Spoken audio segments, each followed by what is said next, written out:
Good afternoon, everyone. Welcome to today's presentation. We are having a session entitled The Nursing Process. This is a topic presented by Elizabeth Mugi as the chief presenter on behalf of the Nursing Standards Students and Research Department from KNH National Hospital. So we want to have a brief introduction. The main presenter is a senior nursing officer working at KNH National Hospital, Nursing Standards Students and Research Department. She has a master's in nursing sciences, and she has a vast experience in medical surgical nursing. In addition to that, she is a coordinator for the nursing process together with others. It's a team that is working at the Nursing Students and Research Department. She is also the person who is responsible for pressure ulcers or pressure injuries in the hospital, among other duties. I speaking is Ruth Nyansikera, also from the same department, Nursing Standard Students and Research Department. I have a master's in epidemiology and a Bachelor of Science in Nursing as undergraduate trainee. At the moment, I am in charge of the Nursing Standards Students and Research Department. And we are happy to have you on board. You are most welcome to this presentation. It is going to be a first of a series of presentations on the nursing process. So we encourage all of us to come along, watch out for the subsequent series. Let us share knowledge together. And just to mention, I know this audience comprises a multidisciplinary team. I will quickly say that the nursing process is a systematic, rational, and scientific method of planning and providing individualized quality nursing care to individuals, family, and community.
Good afternoon, all. Thank you, Ruth, for such a kind presentation. Kindly come with us with the Nursing Standard team as we bring you the presentation on the nursing process.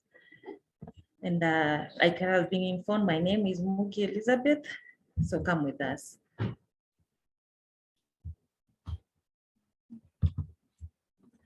So just to start as an introduction, let's look at it has been known that nursing has always been directed to keeping people healthy, providing them with comfort and care, and also assurance to the patients. And that's according to SHAWA 2018. Therefore, the nursing care may involve many activities that may range from just as carrying out a complicated technical procedure to doing just something that is very simple as just holding the patient's hand. Now, in nursing care or in nursing, the central focus of nursing care is the person receiving the care, and that is the patient. And this includes their physical, their emotional, their social and spiritual dimensions of life. And therefore, this care needs to be packaged it should need to be packaged so well, and also it needs to be delivered in a well-structured manner. And this is according to SEMACHU 2018.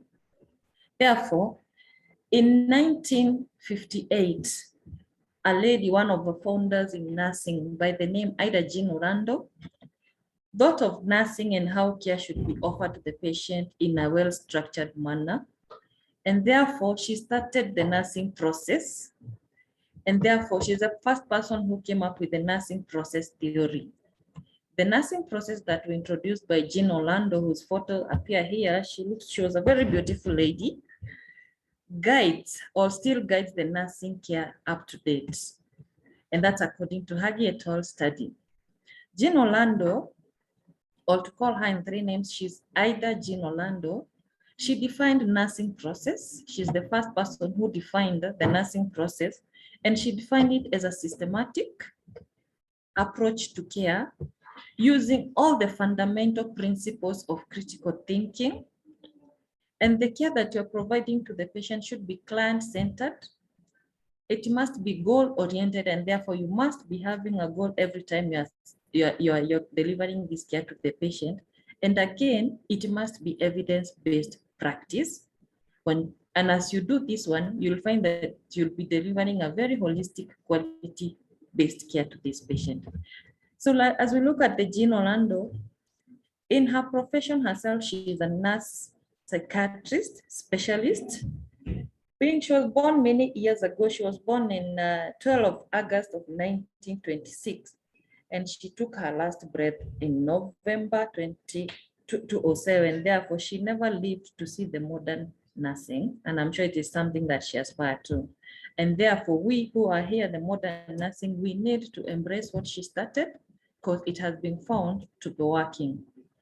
While Jean Orlando started the nursing process, her main aim, or the main aim of the nursing process theory that she started, is to establish the health status of the and the problems of the client, or the problems that the patient will be having, of which some of them will be actual problems and others will be potential problems.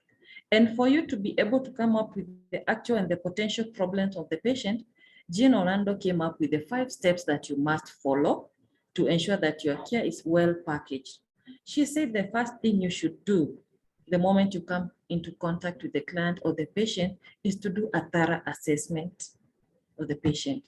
This way you'll come up with the potential and the actual needs of this patient. After you come up with the actual or potential needs of these patients, you come up with something she called the nursing diagnosis. And this is the nursing diagnosis that you'll be working on as you serve this patient. Once we come with the nursing diagnosis, you'll come up with a plan of care on how you're going to handle the diagnosis that you have. You have to clearly stipulate the plan of care that you have. Once you have done that, then you do the implementation. Now it is the actual execution of the well-packaged care. After that, you need to evaluate yourself to evaluate how the patient has responded to the care that you have given him or her. This will help you to know whether the actions that you executed really benefited the patient or you need to adjust. And that's again according to 2018. Since then, since the era of the Jean Orlando, the nursing process has been widely accepted method and has been suggested as one of the scientific methods to guide procedures and quality nursing care. And that's why we as an institution are embracing the nursing process and is the approach we are using when giving care to our patients.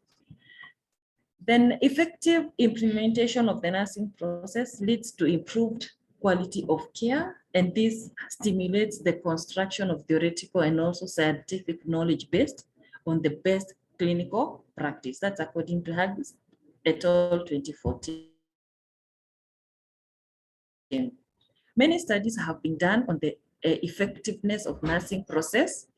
And in one study done by Anderson, Meltz et al. In 1965, she found that Orlando's theory promoted stress and reduced stress during admission of the patients and also during the surgery that was pre and post-operative. And also another study was done by Dumas and Johnson back in 1972. Yes, we also found a correlation with the nursing process reduced post-operative complications. But now, despite the nursing process benefits, as it has been stipulated by the above two studies, plus others that you have not gotten to do today, certain factors still limit the ability of nurses to implement nursing process approach in their daily practice. Why? There are so many reasons. And most of them, there's a study done by Bibi Mwende Karonji 2018. He did a study to evaluate the utilization of the nursing process and also on the knowledge, attitude, and practice of nurses as far as nursing process is concerned. From his study, he found that majority of the nurses, yes, reported that they acquired their knowledge on nursing process from their basic training. It is taught, it is there in the nursing curriculum. However, majority of them still reported that they never got a chance or they never learned the actual application of the nursing process in the clinical areas. And therefore, this is a gap that me and you, we need to address, that we need to translate knowledge from theory to practice. So when these students are coming for their clinical rotation, let us take them through the nursing process. Let us show them how to deliver quality nursing care using the nursing process approach. And that is only by using the steps that Jean Orlando mentioned about doing proper assessment, coming up with a nursing diagnosis, coming up with a plan, implementing, and then doing the evaluation.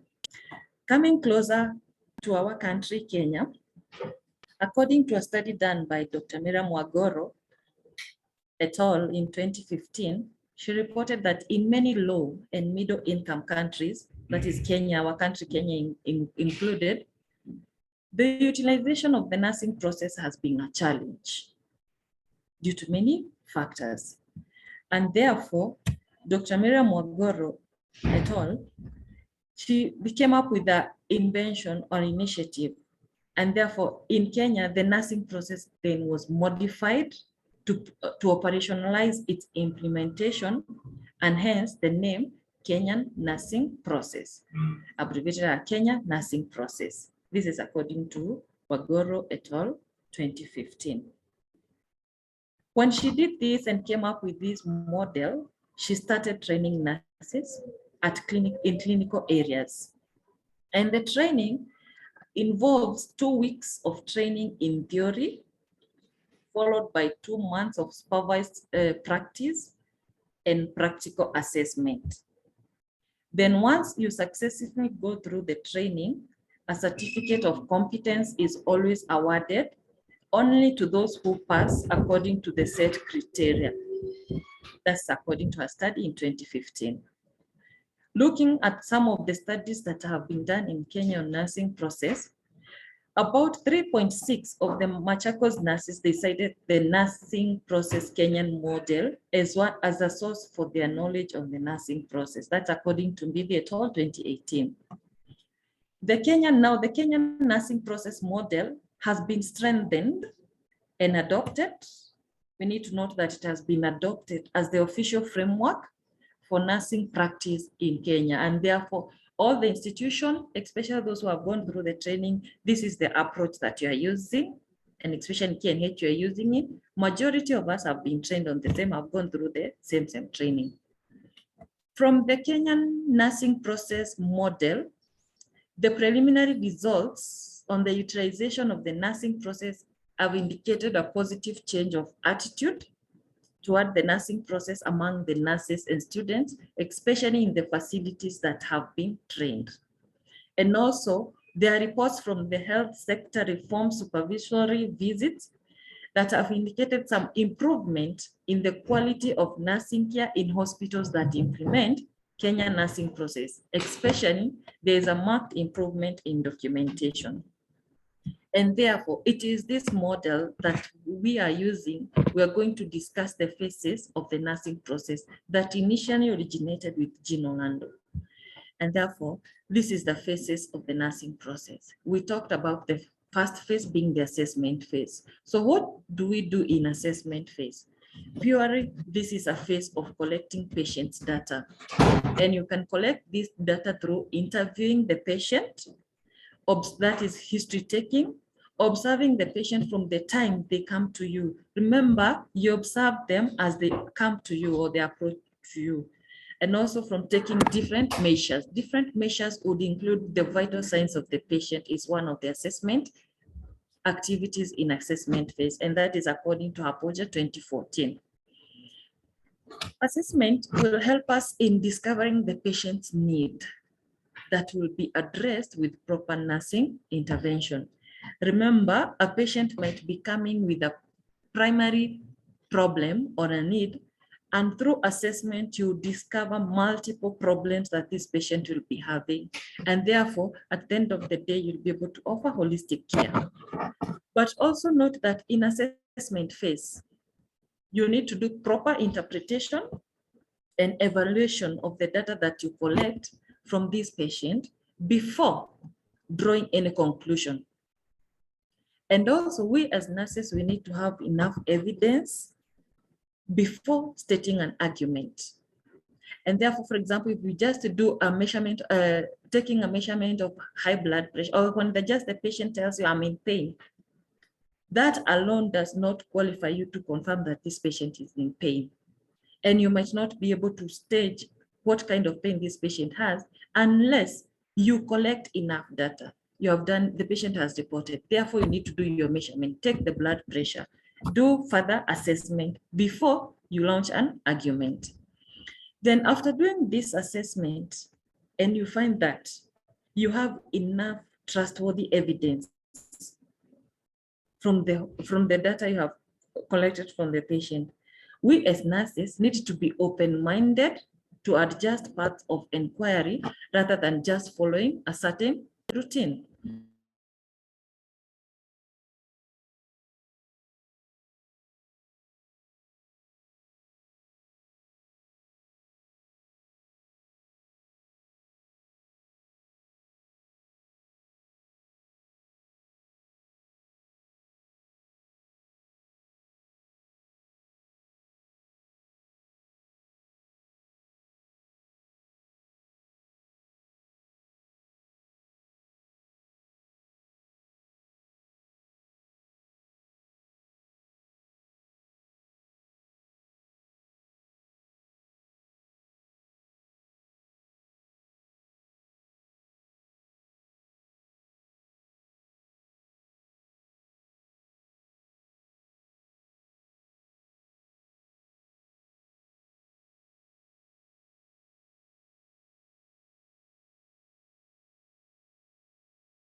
Sorry, I hope I'm audible now. I had lost you.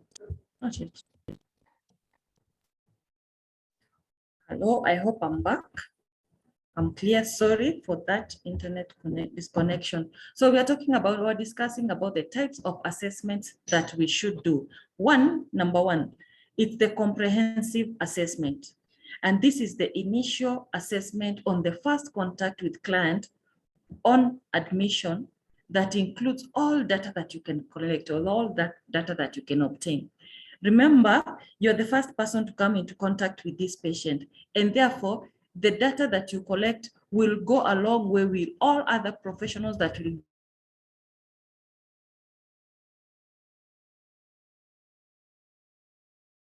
be coming to these patients. Remember, every phase I go, every person I meet, they need to collect my history. Suppose when I come into contact with this patient the first time, I collect the all assessment data that is comprehensive. This will make the next person, when they come into contact with this person, they will not have to go into thorough details because they'll just refer to the file. Then, what is the purpose of this comprehensive assessment? One is to establish a complete database. It's a complete database of this patient. And then we want to have a baseline information of the patient and also identify problem. Sorry, I've not shared screen. Just a minute, let me share screen, please.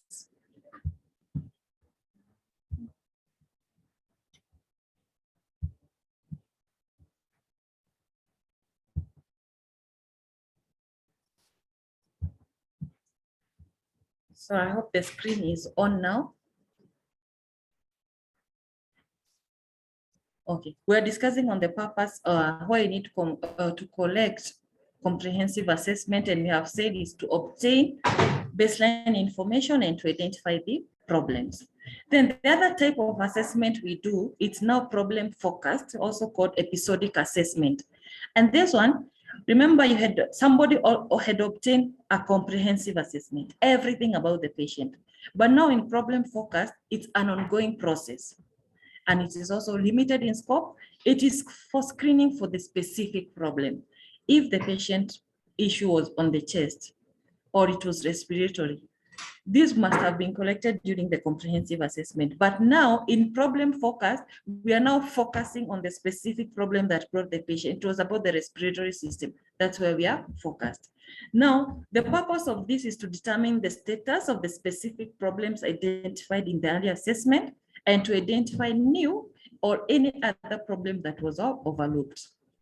The other assessment we do is emergency assessment.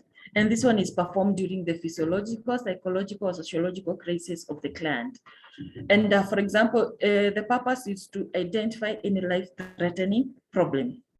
For example, e.g.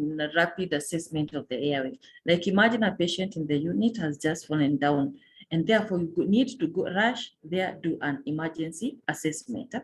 And the last assessment is called time-lapse assessment. In time-lapse assessment, it is done several days, weeks, or months after the initial assessment. Now, the purpose of this one is to compare the client's current status to baseline data previously obtained. For example, in the assessment during the return date, when they come back for a clinic, we need to assess them to see the initial problems that were connected during the comprehensive assessment. How are we today? How is the patient responding? Now, the activities in assessment, we have said it's data collection. So as you do your comprehensive assessment, please indicate the following. One, the source of data. Who is giving you all this information about the patient? Number one, it can be primary source. This means you're obtaining data strictly from the patient. So when you're doing your documentation, indicate who is your source of data, as this person will inform any other person coming to consult the history that you have taken. And the other, if not the patient, then it is secondary source. Secondary source will be family members accompanying the patient, significant others. It could be friends who have brought this patient. Then we have the records themselves, the lab work. And also remember, there are people we always assume the ambulance person accompanying this patient to the hospital. If the patient was brought by an ambulance person, don't let this person go before you obtain information from them. So we are saying in secondary source are all sources other than the patient. And that's according to her project 2014. The other thing you need to really indicate as you do your documentation is the type of data. There are two types of data that you can collect, or you will collect. One will be subjective data and the other one will be objective data. Remember, subjective is covert data. It's called covert data because it's something that you're not seeing. However, these are the symptoms they are being reported by the patient, from the patient, and also sometimes family members or family's point of view that would include their feeling, perception, and concerns. Remember, you have an old grandmother who's coming here, you're not able to obtain history from them. So as you obtain data, when you're obtaining data from the children, that becomes subjective data. When they're telling you about the symptoms the mother have, then you can't see them. Those are subjective data. But once you do your subjective data, or you have collected your subjective data, you always have to validate your data with what we call now objective or overt data. And these are signs, they're purely signs, or observable and measurable. It's what you can see and what you can measure. Like when you do a blood pressure, that's a measurable data that can, and this one can be obtained through physical examination, lab work, and or other diagnostic tests. Now, coming now to the history taking of the patient, what kind of data do you collect? Many of the times you have the patient here, but you don't know where to start and where to stop. The first thing to remember is the patient identification data. You need to identify your patient clearly and document their names as they are. And in identification, remember the standard calls for 3 names. The use of 3 names strictly. Use 3 names. This one will also include their age, all that data that is concerned in primary identification, their patient number, all that goes for an identification. Remember, region is also important here. After you're done with the patient identification data, now go straight to chief complaint of this patient. What brought this patient to the facility today? And therefore we say this is the major health problem or concern, and indicate the duration. In chief's complaint, you should go to the patient's own word. If the patient says vomiting, it is vomiting. And again, this should be very precise. You see, you have already the subheading, like in the templates that you're using to obtain our history taking, you already have the chief complaint as a heading. So when you're writing the chief complaint, don't say patient came complaining of, no, you're repeating yourself. So go straight to what brought the patient. If it is vomiting for 1 day, diarrhea for 1 day, period, enough. After you do that, you'll go now to history of presenting illness. It is history of presenting illness. And therefore, we are expounding on, we are giving history of the chief complaint that brought this patient. Yes, it was diarrhea, it was backache. Now, this is the point now you explain about it clearly. And in history of presenting illness, it has been made easier, especially in the Kenyan nursing process model. Once you use the acronym Old Catechism, you'll have obtained proper history of the presenting illness. Remember, if the patient had more than 1 chief complaint, each chief complaint needs to be explained following the Old Catechism approach. In Old Cat, it has been used, however, it has just been Old Cat, only that ISM now has been added, and we all know what it means. O means for onset, location, that is the onset, when did this start? Then location, it is headache. Which part of the head? Is it the occipital, frontal, or parietal? State clearly where is it. Then the duration, for how long has this problem been there? It is 1 day, it is 2 days. Then characteristic of the pain. Is it severe, mild, or moderate? Then aggravating factors. For example, patient coming with epigastric pain. Is it aggravated by taking food, or what is aggravating, or is it treatment? Patient could be complaining of gastric pain, but then it tells you, however, this pain is worsened whenever I take diclofenac. That's an aggravating factor. Then what is the relieving factor? What relieved that pain? It probably the patient took a drug, or maybe if they're coming complaining of epigastric pain, some of them will tell you, when I don't eat, or when I have not eaten, the pain is not there. But the moment I eat, that will be now the aggravating factor. Then need to know the treatment that this patient has taken so far. Most of us, or most of our patients, we have the self-treatment approach, over-the-counter medication. You need to indicate. Then indicate the investigations that have been done so far. Remember, this is a patient who has come through CASHOT A and E. What are the investigations that were done there? And if not there before they came, most of them will have gone to another facility. What investigations were done there, and what was the finding? Then the S is the severity of the pain. Some of them will say it is throbbing pain, it is pricking pain, indicate. Then the M was under, it is the meaning of the symptoms to this patient. Most of them have been unwell for quite a long time without solution. Many of them think that have been bewitched. If the patient thinks so, you need to indicate, because that one first, we need to address the issue that the patient feels that I've been bewitched.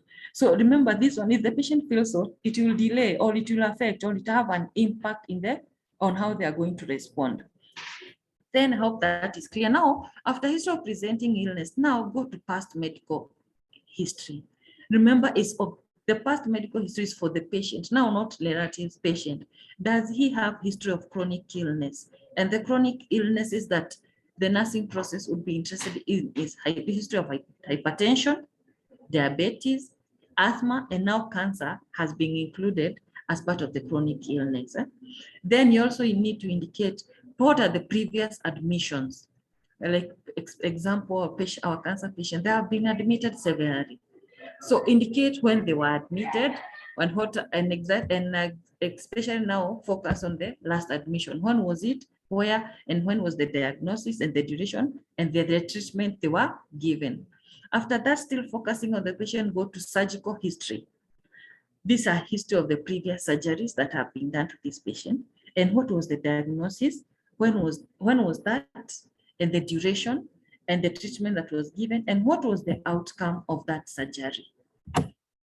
After that, now go to socioeconomic history. This is an area that from our audits, we find people have report very scanty information on this, and it is very important area. This is where you need to report the marital status of the patient, where they stay, the kind of the house they stay in, is it rental, is it permanent, and also the sources of income, the occupation they do, the level of education, and we have said the type of housing. Remember, most of our patients who are coming here, they could be middle earners or probably even low earners, and probably where they reside would be, patient would be coming with a respiratory issue always, or maybe aspergillosis, like you can mention, and then this problem keeps on recurring, and it's being affected by the type of the housing they're staying in. It's a damp house, and therefore, as a discharge plan, as we discharge them, this is where you emphasize on. Yes, your condition might be related to your housing, the type of the housing you are staying in. It could be damp, it could be ground floor. You need to move from there. Then go now to the family history. Now here you're focusing now the history of the relatives to the patient. Does he have parents? Are parents there? And if there, do they have any history of chronic illness? The siblings, it's about the family tree. If one of those people have died, the grandfather, the grandmother, we need to indicate what died, because most of these conditions, they are hereditary. Blood pressure, high blood pressure, diabetes could be hereditary, and we need to know. For our female patients, we need to do reproductive health history, and this one includes obstetric and gynecological history, use of contraceptives, and history of STIs. Then do the mental health history, where you do mental status assessment for the patient. Then after that, now you do the current health history, any history of allergies, any treatment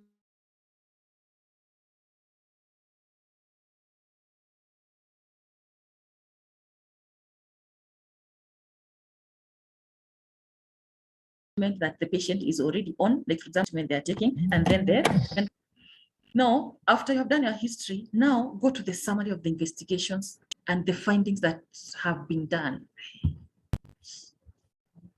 Am I still on? Thank you.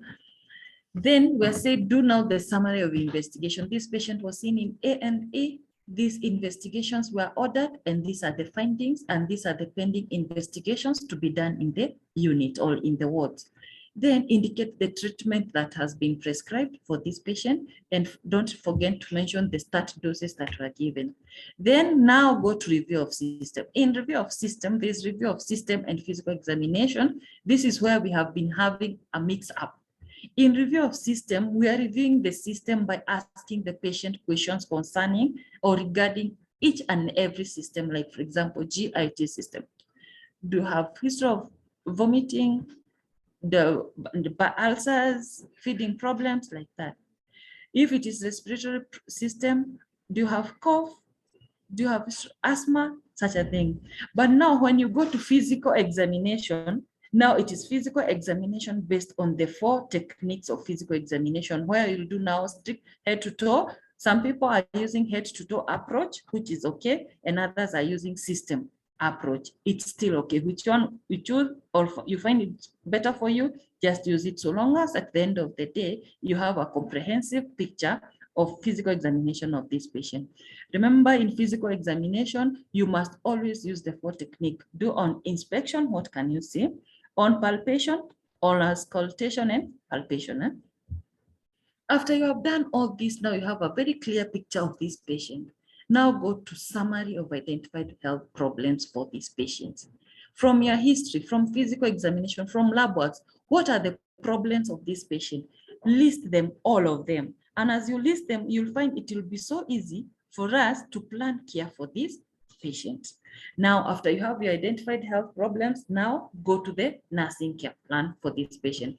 Remember, for nursing care plan, we are focusing for our category patient that is formally called very sick patient, and category B patient who are still have reasonable degree of danger. Now, we can briefly go through a small case study that we have one of our patient. This is a case presentation that has been done by some of us who have been going through the nursing process training. And this is what they presented. We can compare this with what we have on the ground. We see whether this one will give you at least a picture of that patient that we are discussing about. The sources of data was primary, that was from the patient, and the secondary, also secondary sources, it was from files, lab works, and previous records. The type of data that was collected was subjective, that was from the patient symptoms, and objective through use of measurements and physical examination. On patient identification data, the name of the patient is XXX. He's a male aged 52 years with an IP number indicated. The date of admission was on 15th March 2022. He resides at Shauri Moyo, Nairobi. His contacts are indicated as XX. He's married. He's a police officer by occupation. Religion, he's an AIC Makongeni vicar. Remember, in religion, don't say Christian or Muslim. No. Who Christians, we are so many, they are Catholics, they are Protestants. Indicate, because if they advise you that I would need or I require a religious person to come and attend to me. If I'm a Catholic and then you call for me a Protestant, we might not agree. And if I'm a Protestant and you think for me a Catholic priest, we might not agree. So indicate the specific church, because this is where we'll get this person from. Then indicate the next of kin, and always remember to say the relationship, or to show the relationship between the patient and the next of kin. Is it the wife? Is this the child? Is it the daughter? And always have the contact for the next of kin. The patient was admitted in Ward X in bed number 4321. The diagnosis, the medical diagnosis was biliary tract cancer, and the primary doctor was Dr. XYZ. The chief complaint were vomiting for 1 day, hiccup for 1 day. History of presenting illness, the patient was well until yesterday when he started experiencing persistent vomiting that was associated with hiccups. Vomiting and hiccups worsened on feeding, while vomiting was relieved by starving, and hiccup was relieved by taking a cup of water. That worsened vomiting, and that's why this patient came. So it's at this time that he sought medical attention at KNH-UoN department, where he was seen by Dr. GHC and was started on intravenous ringer's lactate, alternating with 5% dextrose and intravenous metoclopramide 10 milligrams stat, while awaiting investigation results. He was ordered 4 full blood count, kidney function test, abdominal CT scan, and OGD. We are abbreviating for the purpose of this presentation. However, let's avoid abbreviation in all our documentation. So he was later reviewed with the ordered investigation results and was admitted in Ward X to continue with the treatment. Past medical history, he was diagnosed with biliary tract cancer back in 2019 at KNH and was started on chemotherapy that ended in July 2021. Since then, he has lived a normal, healthy life till 1 day ago when he started persistent vomiting associated with persistent hiccups. He has no history of diabetes, hypertension, or asthma. Has been admitted severally in KNH, the last one being in July 2021 in KNH for the last dose of chemo. No chemotherapy, no history of blood transfusion. Past surgical history, no history of surgeries done. On socioeconomic history, Patient XXX is married to one wife and blessed with two children who are alive and well. The children are both grown up, aged between 22 to 29. He resides at Thika Makongeni in a 2-bedroom permanent rented house and pays a rent of 13,000 per month. He's educated up to Form 4 and works as a police officer at Makongeni Police Station with an average salary of 50,000 per month. The wife is a business lady who sells second-hand clothes at Makongeni Market with an average income of 10,000 per month. Together with the family, they worship at AIC Church in Makongeni, where he does not hold any church position. He has an active NHIF cover and will clear the hospital bill using the same NHIF. Family history: he is the third born in a family of 7 siblings. All siblings are alive and well. The parents are also alive and well and reside in Nyeri. No history of chronic illness in the family. Mental health history: no history of mental illness. Allergies: no known allergies to food and drugs. Investigations that were ordered was sodium, that is low at 122.8 millimeters per millimoles per liter, with normals being 135 to 145. Always include the reference range for this lab or for the lab, for that lab. Potassium was low at 2.46 millimoles per liter. And as we proceed, pick up the health problems of this patient. The chloride was low at 69.5, normals being 96 to 106 millimoles per liter. Urea was elevated at 9.86, normals is 2.8 to 8.2 millimoles per liter. Creatinine was elevated at 141, normals being 70 to 115 millimoles per liter. The hemoglobin was normal, that was at 10.7 grams per deciliter, normal is between 8 to 17. The platelets were low at 109 and the normal being between 150 to 400. A CT scan was done that showed biliary tract cancer, and also GD showed gastric outlet obstruction. We go straight to review of system. On respiratory system, patient reported no cough and no difficulties in breathing. Cardiovascular system, the patient reported no palpitation, no chest pains. Central nervous system, he reports no history of convulsion or memory loss. Gastrointestinal system, he reports nausea and vomiting and dust and 2 kgs weight loss within 1 month. Genitourinary system, he reported reduced amount of urine in frequency and in amount. Musculoskeletal system, he reports no fracture of both legs and upper lip and no pain on calf muscles. Integumentary system, that the skin, reports no skin breakdown, no itching, and no jaundice. Nobody is a patient with biliary tract cancer. We went to physical examination. What you need to do in physical examination: first, give a general appearance of the patient. How does he look? Is he well kept, confident, and maintaining eye contact? The vital signs were done with a blood pressure of 90/60 millimeters of mercury. Respiratory rate was 94 beats per minute. That was pulse rate at 94 beats per minute.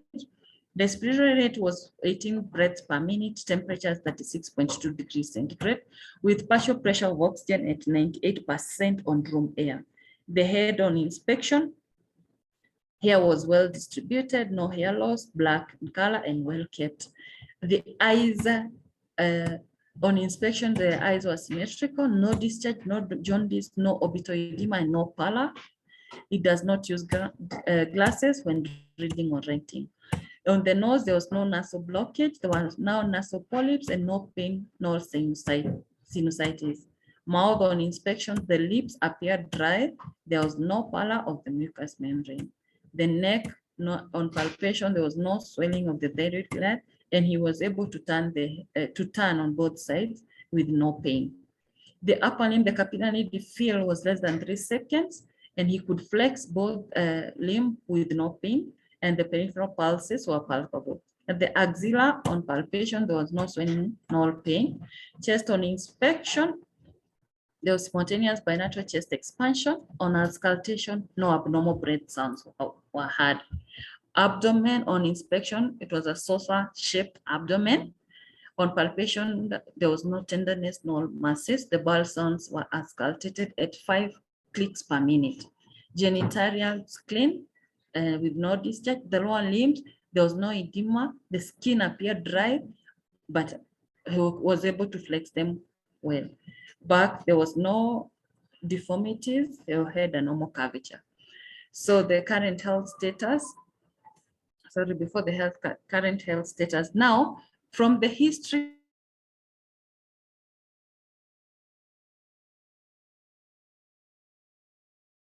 taking, from the physical examination, these are the summary of identified health problems that the patient has currently on that day. We had the patient. We're still on. Thank you.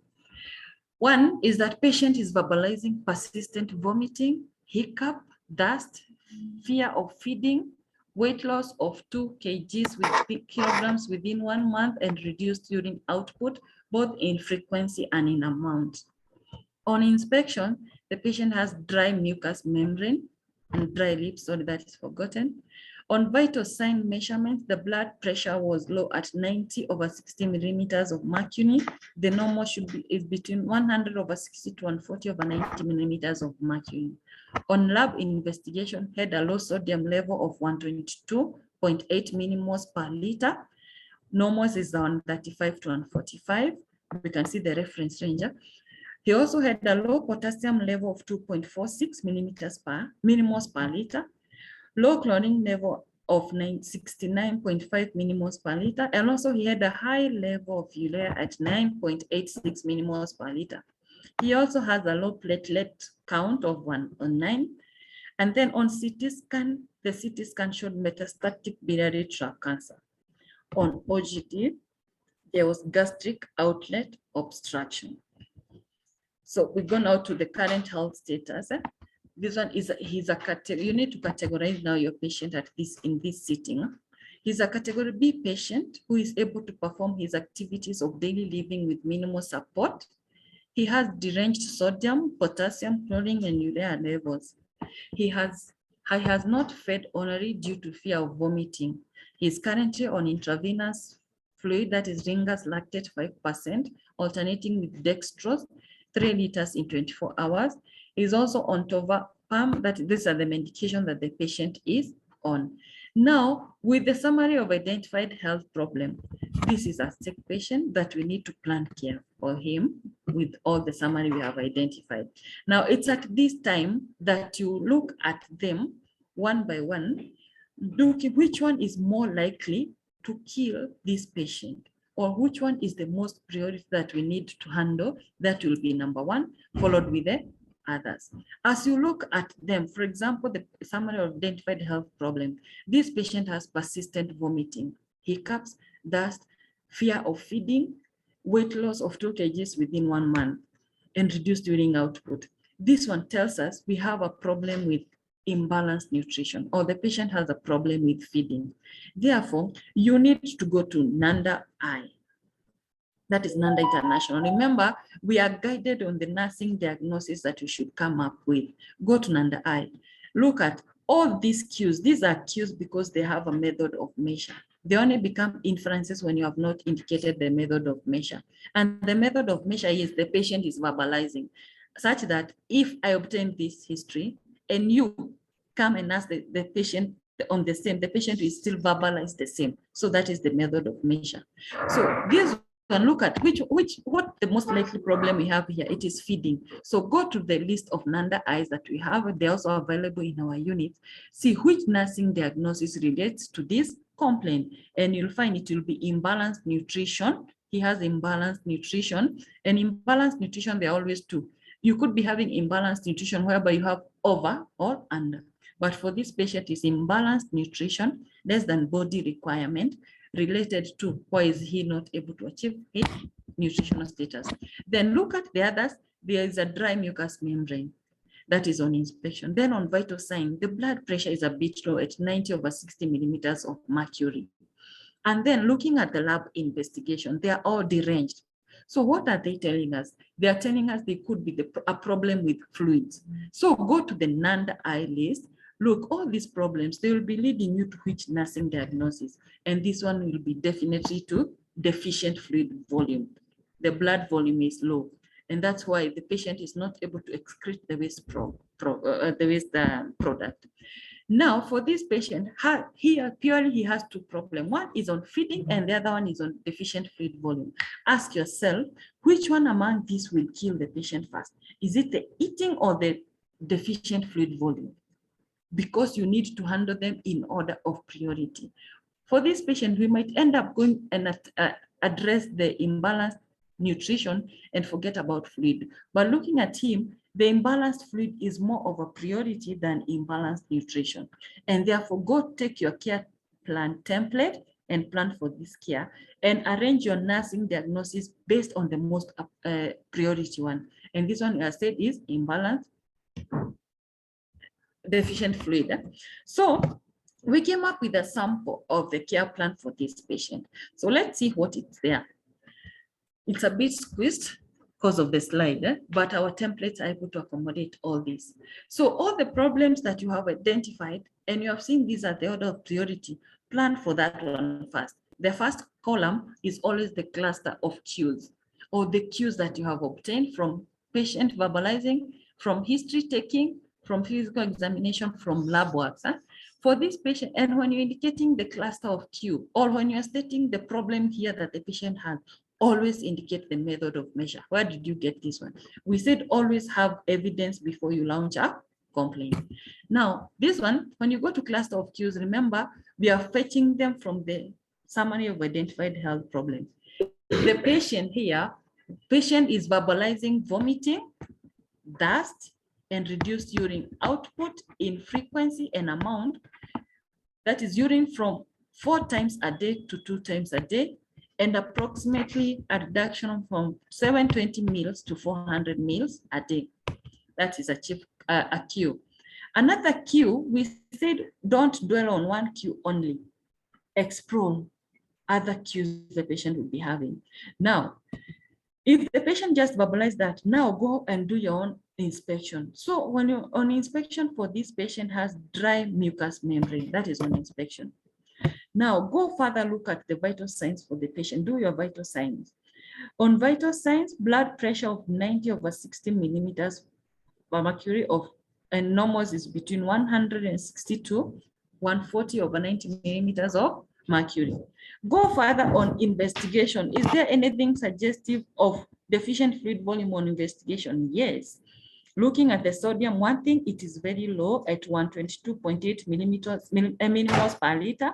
And normal always indicate the reference range to make it a Q. If you do not put the reference range in the reference range, it becomes an inference or just a statement. So the sodium is at 122.8 millimoles per liter and normals being 135 to 145 millimoles per liter. Still on investigation, the potassium is low at 2.46 millimoles per liter and the normal reference range is 3.5 to 5.5. The chlorine is at 69.5 millimoles per liter and the normal is 96 to 106. Then he has a high urea levels of 9.86 millimoles per liter, whereas the normal should be between 2.8 to 8.2. With all that cluster of Q, now come to the nursing diagnosis based on NANDA-I.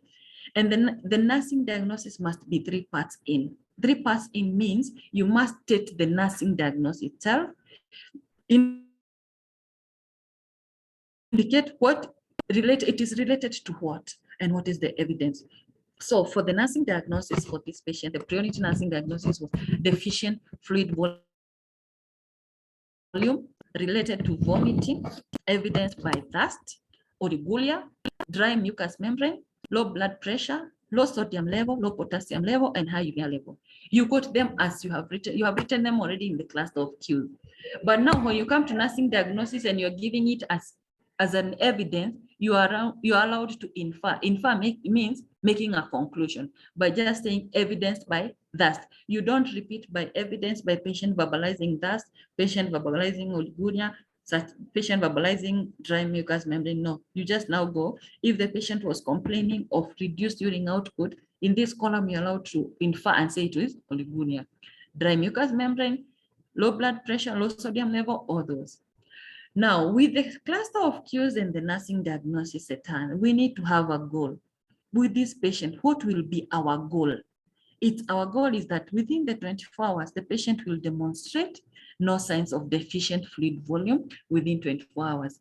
Our nursing care plan, we plan it within 24 hours, and we want to evaluate it after every 24 hours. Now, this is our goal for the next 24 hours.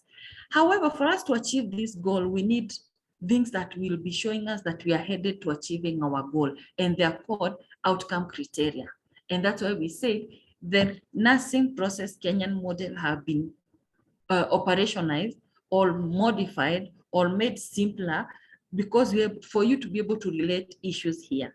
The outcome criteria, or the things that will be showing us that we are heading towards the patient demonstrating no signs of fluid deficient within 24 hours, they are the cluster of cues that you had. They should show the opposite of it. If the patient had reported or had verbalized vomiting, one of the things that will show you that you are headed towards making this patient have no signs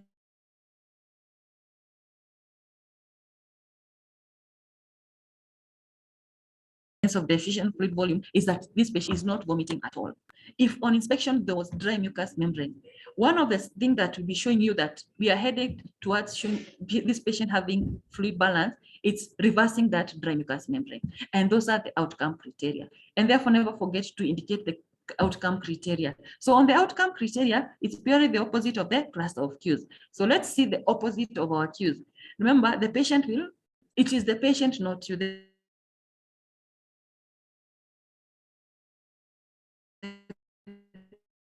vomiting and thirst, no vomiting and thirst within 30 minutes, because we are planning for that thirst. We are going to give it care. Then the other thing is that the patient will demonstrate normal urine output. Remember, the patient had reported low urine output. This time, the patient must report normal urine output. And then the other thing is that about the moist mucous membrane,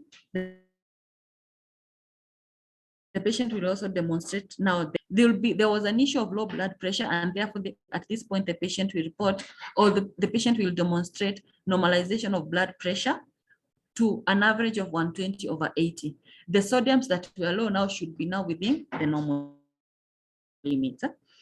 Now, with all this cluster of cues, diagnosis and the goal, we need to put our intervention in place. So what are we going to do to this patient to ensure that he has a normal fluid balance status? Number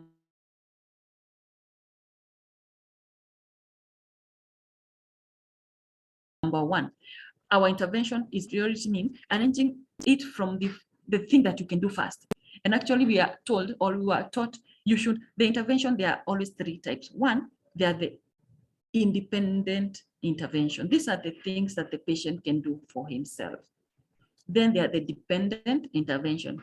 These are the things that the patient cannot be able to do for himself, and me there as the nurse, I'll be able to help him in that. Then there are other interventions that I'm not able to do it at my level, and therefore I need to collaborate care. They are called collaborative action. So let's start with the independent interventions that the patient can do. Is one thing, encourage the patient to take small, frequent oral fluids. That's an independent thing that he can do. Encourage him to keep on drinking. Then number two, another intervention is administer 3 liters of intravenous Swinger's lactate, alternating with 5% dextrose at a rate of 24 drops per minute within 24 hours as prescribed. Remember, this is prescribed. This is now a collaborative intervention. Then administer intravenous metoclopramide 10 milligrams 3 times a day as prescribed. Administer oral slow K, the patient is on K as prescribed, and then maintain strict input and output chart for the patient, and then repeat blood works on the kidney function test after 24 hours. Now, each and every intervention you give, you have to indicate the rationale for the intervention that you have given. So why are you telling the patient or encouraging, why do you want us to encourage the patient to take small frequent oral fluids? It's because the rationale is that small frequent oral fluids can be tolerated better other than when he takes a lot of it. Then why are we administering intravenous Swinger's lactate? It is because these intravenous fluids are plasma expanders, and therefore they will be blood expanders. Then we are going to administer metoclopramide, 10 milligrams 3 times a day. Why? It is because metoclopramide is a TOPA2 receptor antagonist in the chemoreceptor trigger zone in the central nervous system, and this action prevents nausea and vomiting. So why are we administering slow K? It's because it maintains osmotic tension of the blood. And why do we want us to monitor to repeat the kidney function test after 24 hours? It is because you already have a baseline that has shown derangement. We want to repeat after 24 hours to monitor the kidney function, whether it is responding to treatment. Then go to implementation phase. In implementation phase, you need to document as you execute care. Once you give something, you give a drug, indicate you have given, indicate at what time and who gave it. And it should always be past tense because you have already administered.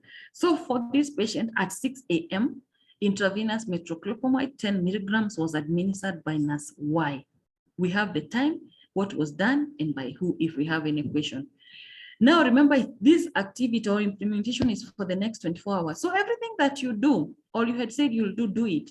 Like if it is 3 times a day, and now we have given 6 a.m., of course, around 2 p.m. you will give, so indicate. So for this patient, just to read, is at 6 a.m., oral sodium slow K was administered by nurse Y. And then at 9 a.m., the patient was assisted to drink 100 ml of water by nurse X. At 9:15, an intravenous gas lactate was commenced by nurse X at a rate of 24 ml per liter. Now, this slide you are seeing, it's because the implementation phase has a lot of things to be indicated, and therefore ignore the cluster of cues because it's as this previous slide, ignore nursing diagnosis, ignore goal, ignore nursing intervention, ignore rationale, and go to implementation because implementation is continuous. At 10 a.m., patient was fed with 150 ml of tea by nurse X. At 1 p.m., the patient was assisted to drink 100 ml of water by nurse X. At 2 p.m., per oral. Now remember, the medication was given at 6. Now at 2, in the morning it was given by nurse Y. Now nurse X at 2 now has administered oral sodium. At 2 p.m. also intravenous metoclopramide 10 milligrams was administered by nurse Y. At 2 p.m. intravenous metoclopramide administered. All the activities that were done the whole day for 24 hours. Now, after 24 hours, after the end of the 24 hours, now you need to evaluate the impact the care you give to the patient had. By evaluations mean you're looking purely at your goal. Our goal at this point was the patient will demonstrate no signs of deficient fluid volume within 24 hours. Now, after 24 hours, let's evaluate this patient. When you're evaluating, the goal could be only evaluated in 3 ways. One, your goal could be fully met, meaning all the intervention you did had a positive impact and now your goal is fully resolved. You are safe at that point. It could be partially met or it could be not met. Whenever it is partially met or not met, don't be frustrated. It tells you are doing well. However, you need to review your nursing intervention. They might not be addressing your goal fully. So for this patient, what was the evaluation after 24 hours is that the goal was partially met. And it was partially met, you always need to give an evidence. Why partially met? Why not fully met? Why not met? For this patient, the goal was partially met and it was evidenced by patient verbalizing no vomiting, which is a good thing. The patient had vomiting.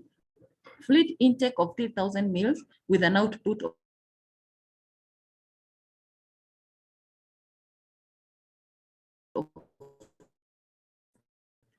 has a moist now 110/70 millimeters of mercury. Those are the things that are showing that it is just partially met. And therefore, you need to draw conclusion out of your data. So if the goal was partially met, so what next? Do we terminate this goal? Do we continue with this goal? So you need to indicate something there. Now for this patient is that the goal was partially met and therefore continue with the same goal and the nursing intervention. That's how you evaluate your care plan. So remember this patient had 2 nursing diagnoses. For the second diagnosis, for the interest of time, we just indicated the goal, the cluster of cues and the goal to show how we prioritize. So we have prioritized the imbalanced deficient fluid volume. The next goal would be, the next diagnosis or the next issue he has is imbalanced nutrition. Following the way we have planned in the first nursing diagnosis, we need to do the same for this goal. So these are the nursing the references that we had. And thank you so much for your time. Back to moderator. Thank you, everyone.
Thank you so much for that question. For the on the internationally accepted abbreviations, yes, they can be used. But how do you know that? How do you confirm that they're internationally accepted? You also need to give us evidence that it is international or accepted. But because you might not have evidence, the best thing would be avoid them unless you have enough evidence. We have said also in history taking, do not make any conclusion until you have an evidence that this is an international accepted abbreviation. That is the only time you can use it. Otherwise, let's avoid abbreviations, because abbreviations means something different to you and very different to me and very different to the other person. I hope I've answered. Back to moderator. Thank you. I believe that is well answered. Participants, any questions, whether audio or recorded, let's have them.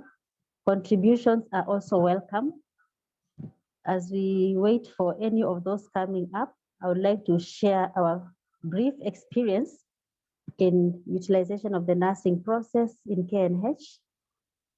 We are in this journey, as I had mentioned, and since 2016, we have been empowering our nursing staff through the nursing process training, which we call the mainstreaming nursing process training. And we have conducted this training in various departments so far. And from the departments where the training has been done and where we have followed up with the coaching, mentorship, and supervision on implementation of the nursing process, we have received and we have evidence of positive results, which translates to quality patient, to improve patient outcomes and quality nursing care. And therefore, we encourage all of us at our facilities, let us embrace the nursing process as the scientific approach to planning and providing nursing care. Now, we wish to mention that in our experience in the trainings, we noticed that history taking comprehensive assessment, there were gaps. And to address that gap, we are currently working on the admission codex for the patients. This, we are working closely with the relevant departments. We are reviewing that tool so that it enables the nurse to be able to conduct a comprehensive assessment on admission of the patients. That will make it possible for an adequate and accurate care plan to be done for the patient to receive comprehensive care. So we believe that once we have the tool ready, it will improve on how we are doing our comprehensive assessment. Thank you. I have seen a few concerns on the CPD points. We are having some challenges. We are collaborating closely with the Nursing Council of Kenya on the previous sessions that we have had. We believe the code will be sent to us. We beg your pardon. We pray that you be patient with us as we do this. However, I know learning has taken place, even the sessions that have happened in the past. But for this one, we know we shall get the CPD points. Are there any questions?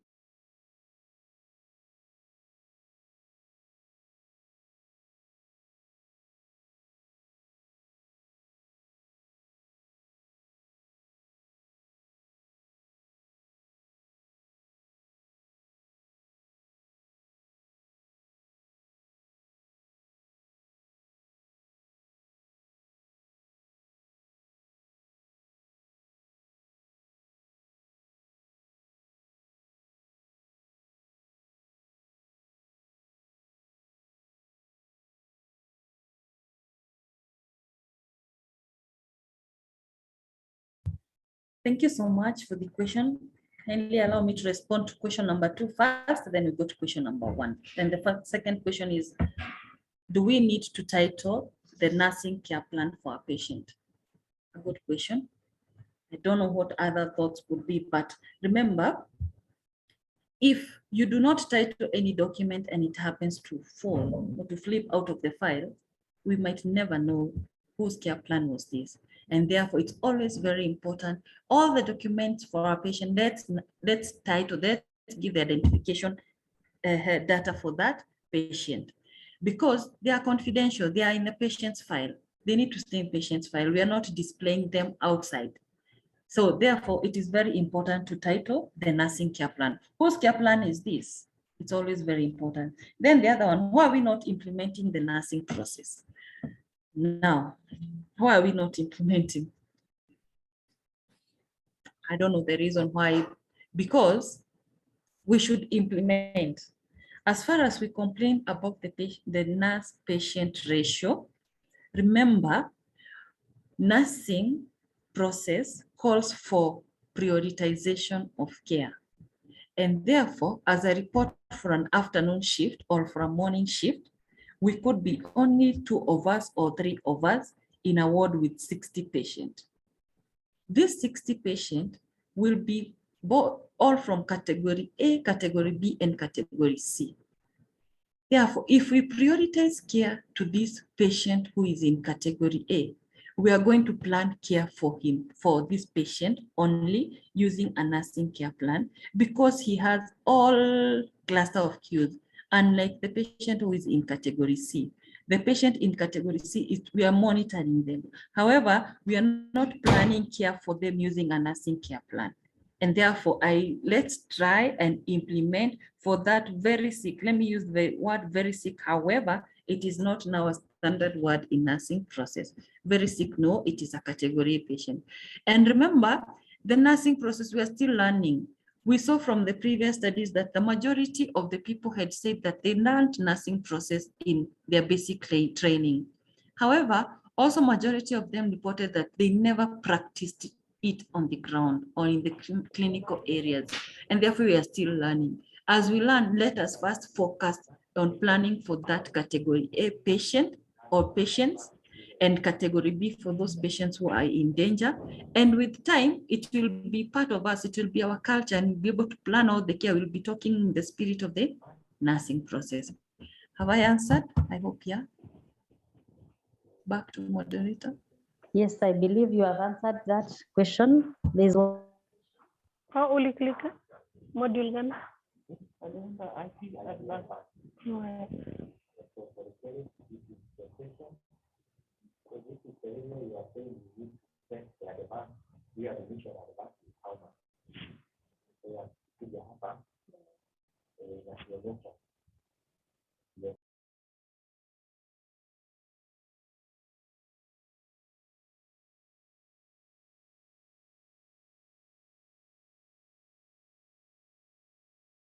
Wow, thank you so much for the participant who is following. Sorry for that mistake of slow K and slow sodium.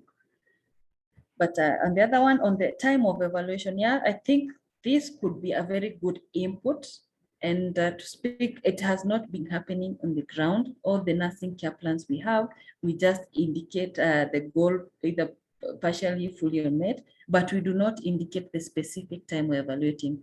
So I take this to be a positive input in our care. So let us indicate what time are you evaluating this care. If indicate the date and the time when you have done this evaluation. Thank you for that. That's an input and actually not a question. Thank you.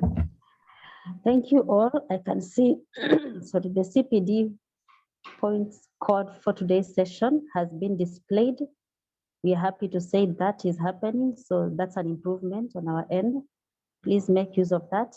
And at this juncture, I wish to appreciate all of us who have participated in this forum and just echo the words that have been said in this whole presentation, that we need to conduct comprehensive assessment as described, that the nursing care plan will provide us with a tool that we should use to implement that, and that documentation is key. And finally, I wish to specifically thank the team that is collaborating with us, Nursing Standards Students and Research Department. I wish to thank the Medical Research Department for the support in collaborating with us as we endeavor to empower our nursing staff and all the stakeholders in providing quality care to the patients through these sessions. We appreciate this opportunity. I also wish to extend our sincere thanks to the hospital management for the support that we have received to this end, from the trainings on the nursing process and other activities in the department, including the coordination of the CPD points. I also wish to specifically thank Dr. Wagoro for the start. Her team were the first to tell us start here. The first step started from that team. So again, we appreciate that. And all of us, the participants,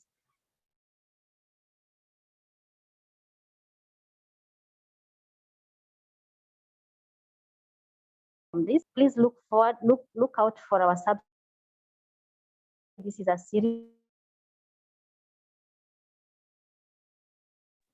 We shall be glad to have you on board. Please remember what I said, that Martin Luther King Jr. said, if you can't fly, then run.